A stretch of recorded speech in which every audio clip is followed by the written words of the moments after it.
What's up guys, Steven Dux here. Today we're going to talk about other topics other than just straight analysis for the recent stocks. Let me go over some of the mentality of why most day traders fail and why 90% of them they lose money by the end of the day. Number one, they don't really follow statistics, because when you want to go into something that have a possibility of three things going to happen, either stock go up, go down, or stay in the middle and start to consolidate.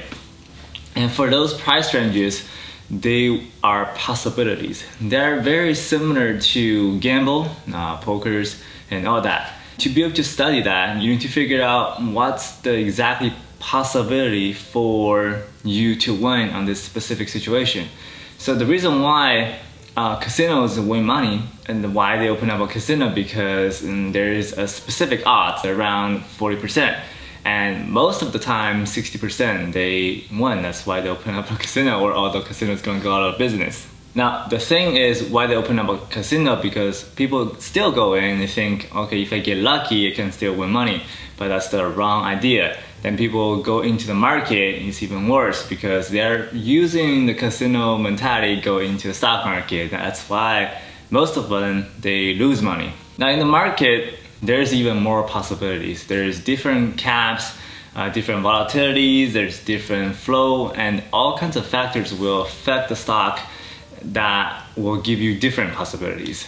For me, I personally track statistics. It will give you a specific edge to trade in one situations.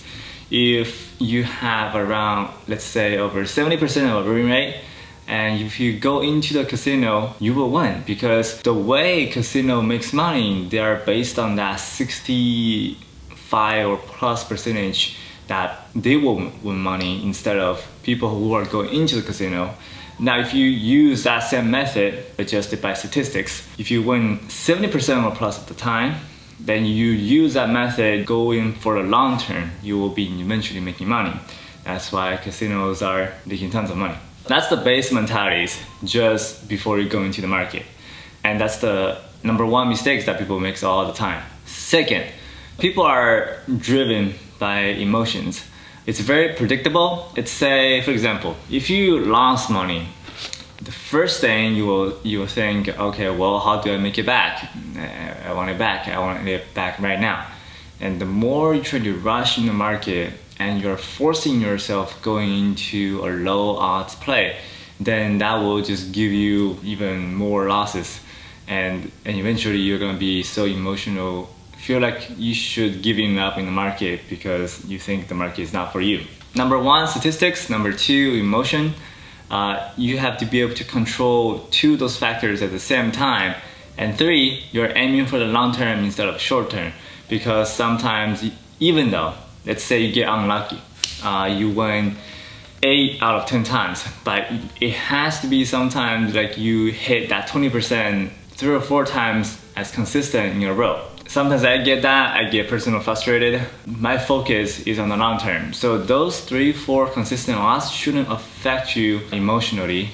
It still affects me because I'm trying to still overcome that emotion, because I know my statistics, I know my edge, and I know in long term I'll come off on the top. Third thing is, a lot of people have come with, I had this problem before. If you go on to either social media or on Twitter, and you see all those people, oh, I made this amount of money, I made this amount of money, and people will get not jealous. I think is, well, if they made this amount of money, I kind of make it because I need to catch up. And people also feel, I want to say peer pressure or force to making a play, to want to make more money than other people, just random people on social media. And that's the wrong mentality, because you have to focus on yourself. At the end of the day, it's all your personal performance, and it doesn't really matter what other people think or other people have. As long as you are only focused on yourself. In this trader communities, a lot of people seems to show either how much profits I made, and it's good to really communicate with them to see what mistakes they're making in some kind of situations. But those profits shouldn't affect your mentality of how you're supposed to trade. And this peer pressure shouldn't affect you to force a trade.